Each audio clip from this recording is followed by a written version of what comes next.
I'm so glad I got to talk to you because I think, like most people, I know you from Much Music, but you have a life way beyond Much Music. First of all, it was a pleasant surprise to see you at Nardwar at his show. So I'm just curious, first of all, how, I mean, I assume there's that connection with Much Music, but how did you connect with Nardwar and ended up working on his show? So Nardwar and I first met through Much on Demand. He was a contributor back when, we were the after school show. And I once went out to Vancouver for a cousin's wedding and met up with him and we taped a segment. So I'd say that's where our friendship began. But it was actually while I was doing my master's at Harvard University that I met a friend of his who's become a good friend of mine, Leora Kornfeld, and that's what's brought us closer is having this shared friend. So anytime I'm out in Vancouver, I meet up with Nardwar, we catch up, and I'm a big fan of the Video Vault. So I've attended over the years, and when I heard he was coming to Toronto, I asked if I could help out in any way, and ended up not only doing the Q&A and running the mic. Two levels. It's a very interactive experience for anyone who hasn't been to a Video Vault. But I also ended up running the meet and greet, which is how we connected. And Mhm. that was also quite an experience because Nardora makes the time to connect with as many fans as possible.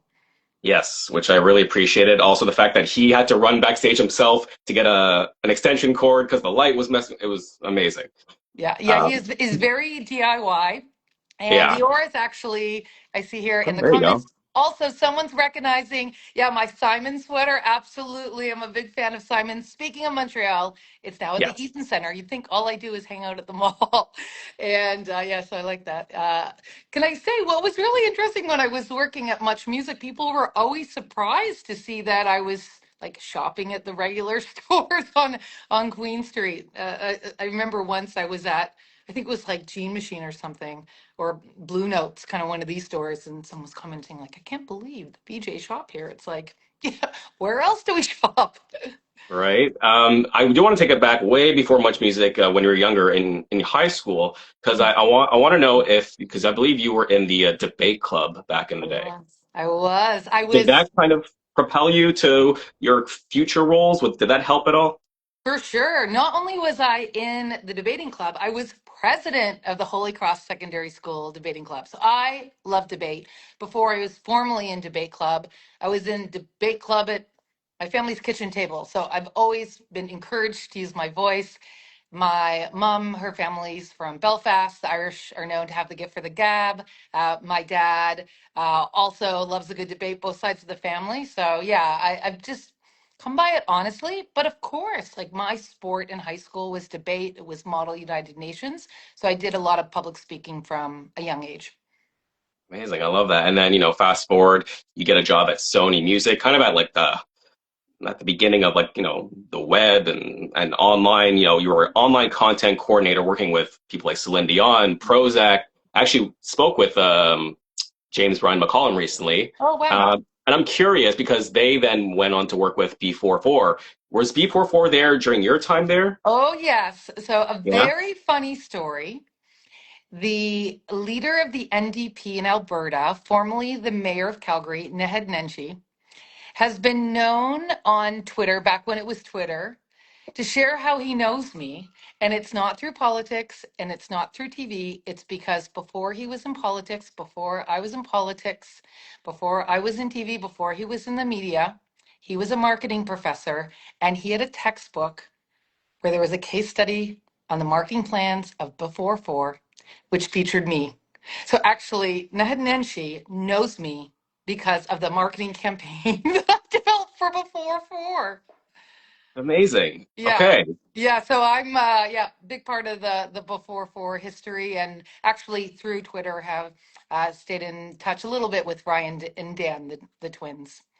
I've tried many times, like many people, to see if they'd be interested, but yeah, they want to have nothing to do with music online. I'm like, I get it, I respect it. So what can you do? I do want to ask because again, most people know you from your Much Music days. But one thing that I found out that blew my mind, and I love finding out these tidbits. Shebang. I want to know about Jen Rock. You were a B girl back in the day. Tell me more about that. Mm. Yeah, sure. So I grew up taking dance class, jazz, tap, ballet, acrobatics. I also did cheerleading in high school. I've always loved dance. And I'm also a kid of 90s hip hop. So I was the one, trying to figure out the moves like most of us in the basement, watching much music, wanted to be a fly girl like the ones I saw in Living Color, and was kind of just teaching myself like how to hip hop dance. And I discovered in the rave scene in Montreal, I went to Concordia University. I saw that like breaking was back, that there were b-boys, not so many b-girls, but b-boys throwing down at raves. And I just thought, oh, I'd love to like actually learn how to break. And I was quite young when quote unquote breakdance exploded in the 80s. And I even have Girl Scout badge from taking a breakdance class back when I was probably in grade 3. So when I moved to Toronto, I was looking around. I was trying to figure out how this is pre-YouTube, right? This is pre-social media. Trying to figure out how could I learn how to break the fundamentals. I remember meeting someone over a hip hop message board. We'd meet up at a community center, and then I saw some young women dancing at a concert, and I asked them, they told me that there were these classes at Randolph Dance Academy. So I started taking classes, and that's where I met who would become the other members of my crew, Shebang. And we formed an all women breaking crew. And yeah, it was such like an exciting part of the late 90s and early aughts for me. And it overlapped with my time at Much Music. And yeah, it's a big part of who I am, even though we're retired now. It's definitely a younger person's art form, and now Olympic sport. But yeah, Shebang. And yeah, Jen Rock is my B-girl name. You left out a very big part that people want to know more about. How did you get into Nelly Furtado's music video? Yeah, so Nelly Furtado was discovered at a hip hop event called Honey Jam. And she then attended Honey Jam, which is a showcase of women in hip hop. And members of Shebang, we were performing on stage. So when she was working on her Hype Williams directed video for On the Radio, she got her team to find Shebang. So she found us and offered to fly us to LA for the video. So of course we were super excited. We said yes. And then from there, we performed at her Toronto show, as well as the Junos in 2002. This was all before I was at Much Music. So by the time I got to Much Music, I was on stage B-girling with Nelly Furtado, and then I was running backstage and doing interviews. I probably took on too much for one night, but yeah, it was a similar era. I love that. I honestly, I love that connection. And because I feel, again, I don't think anyone would realize that. And I remember going back watching the video the other day, and it's like, it's little snippets. And I'm like, if you freeze, I'm like, yeah, I see you because the red hair pops out, And I'm which the is tall one. I'm the tall one, yeah.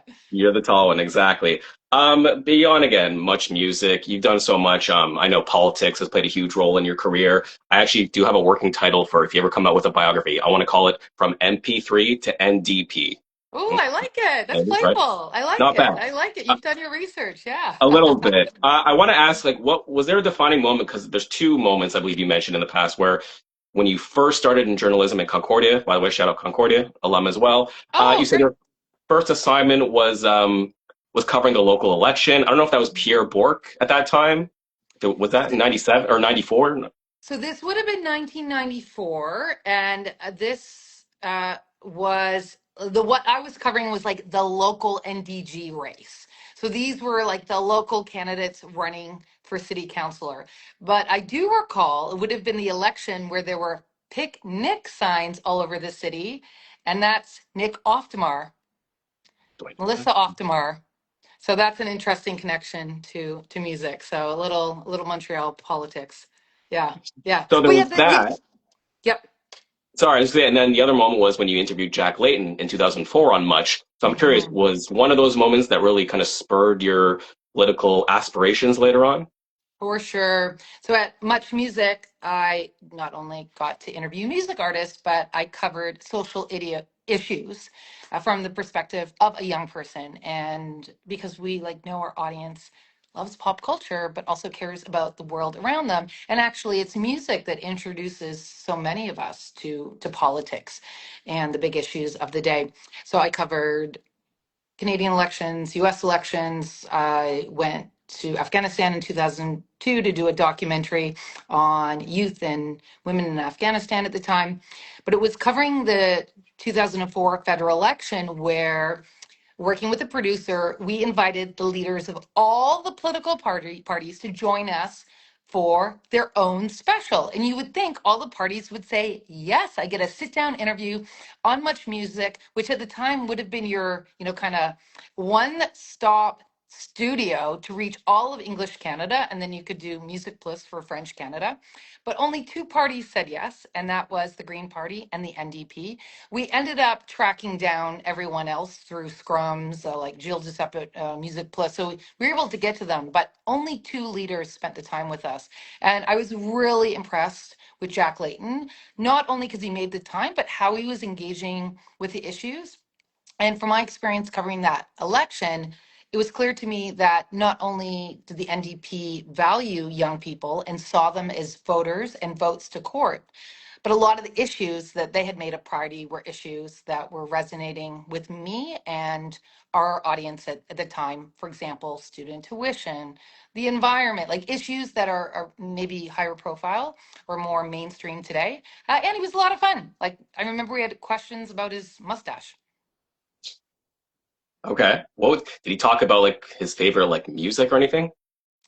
I can't recall. I think one of the hard things about being a VJ is there were so many interviews, so I can't recall. Yeah. But yeah, we usually did like ask about pop culture and music. I'll never forget when we interviewed Gretchen. No, sorry, it would have been Paul Martin. He wore like a leather jacket. So I think the politicians always, tried their best to relate to, you know, our younger audience. And then after we did our political coverage for the federal election, we actually had premiers and other people reaching out. So it became a thing that if you wanted to like do something different or cool and reach younger people, that Much Music would make the time. Yeah, no, I think that's something that people maybe forgot that much music wasn't, again, just about the music. It was about other issues happening around the world. Staying in that political realm, you also then go on to work for Twitter in the news and government for Canada. Mhm. Um, I want to know briefly about that experience and then looking back, from then to now, obviously Twitter has changed a little bit. What are your thoughts on the evolution of Twitter X?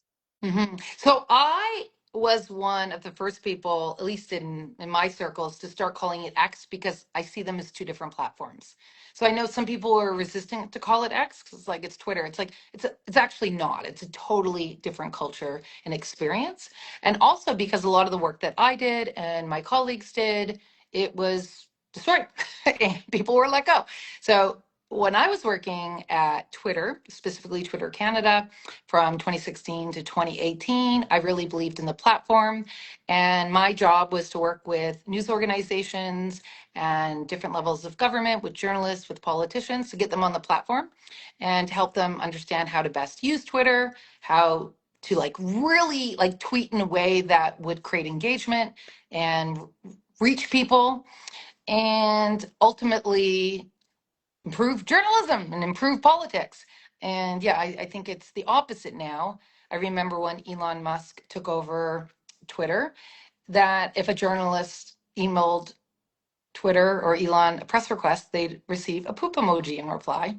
And then, of course, anyone who's on the platform just knows how toxic it is. There's still a lot of conversation and news on the platform. I think it's a tough one to quit. And if you take a look at my bio, it says something along the lines of on here, wondering why I'm on here.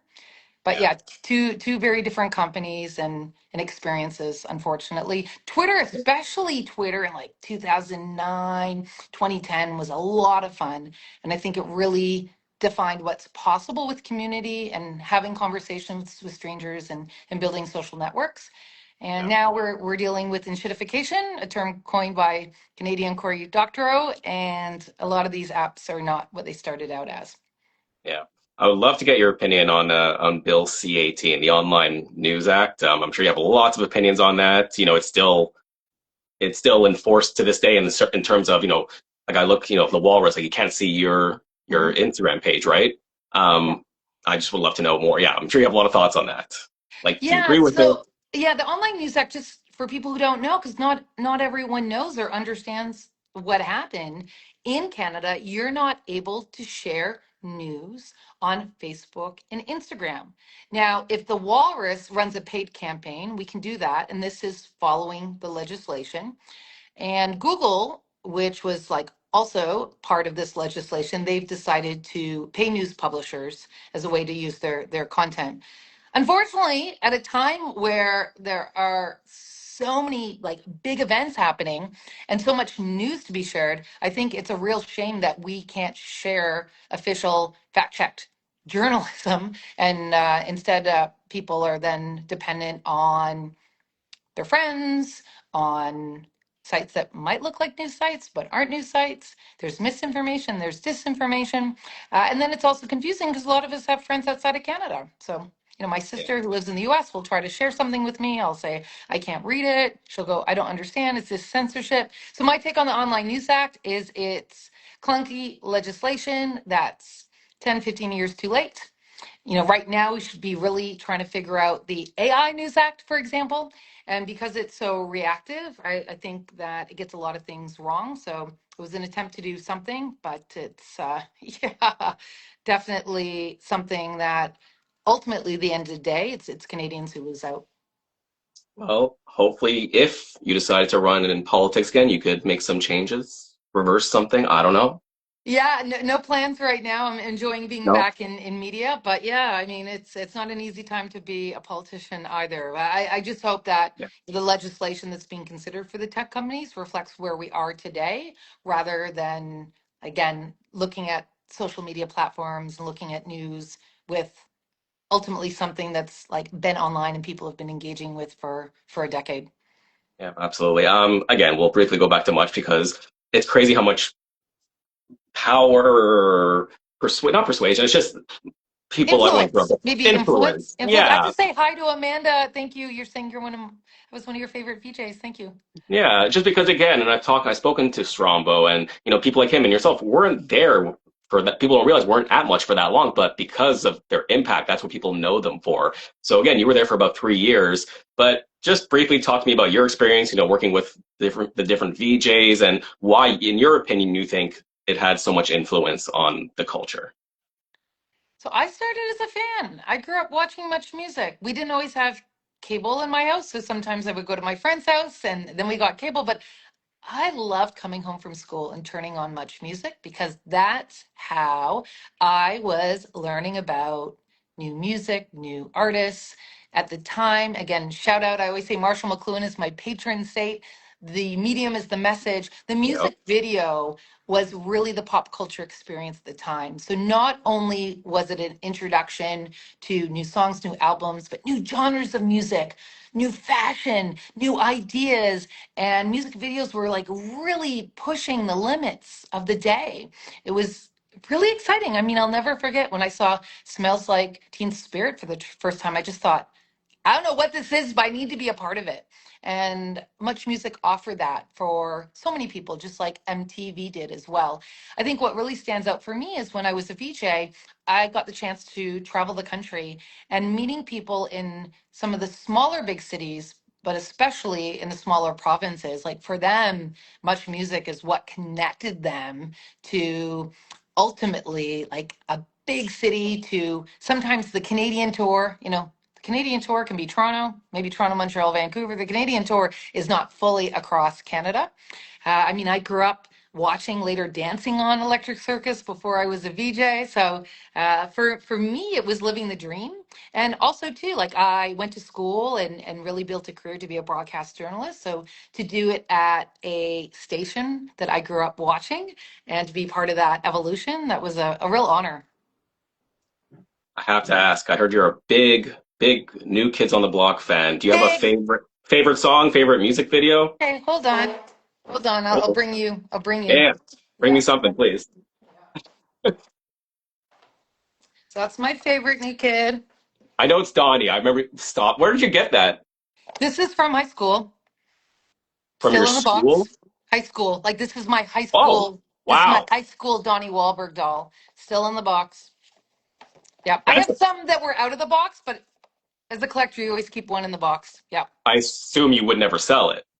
No, no. This is for me. It's very funny. I quite enjoy this. And sometimes fans bring the dolls to the concert in the box, outside of the box.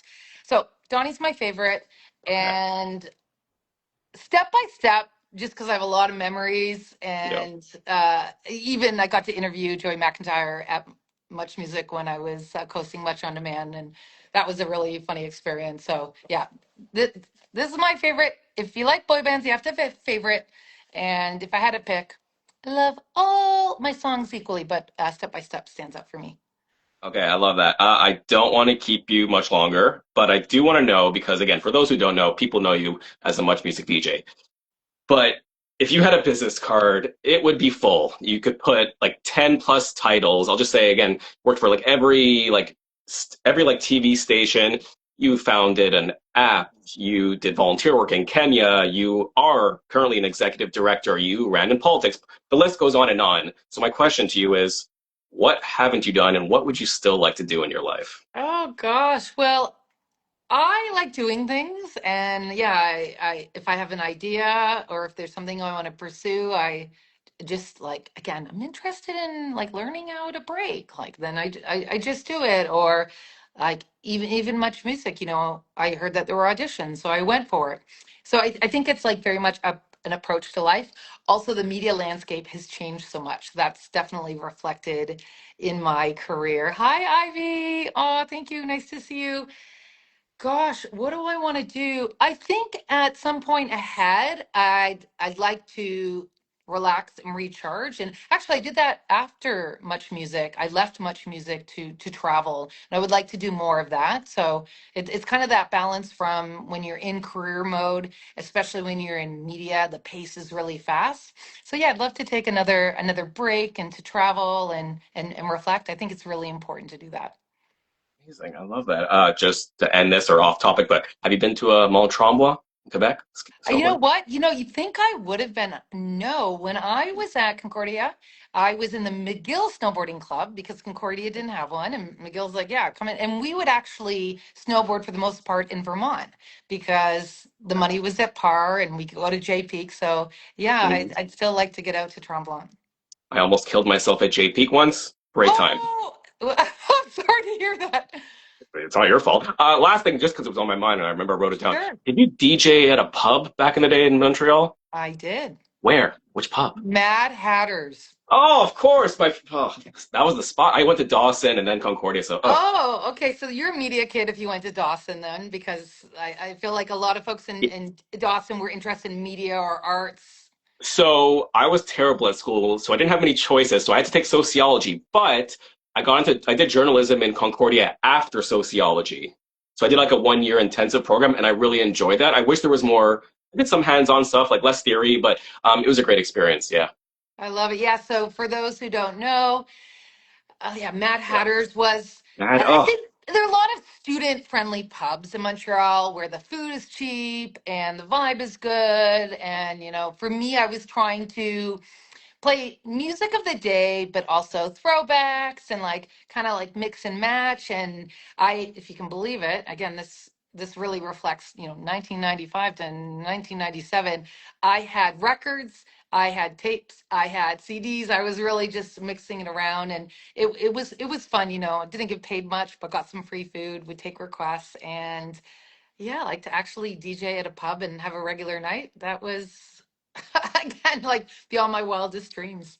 did you ever go to, Foufs, Fofun? Of course, you know how many shows I've seen at Foof's? Okay. Absolutely. Amazing. Ah, I love it. We can go on and on, but I don't want to keep any longer. But thank you so much.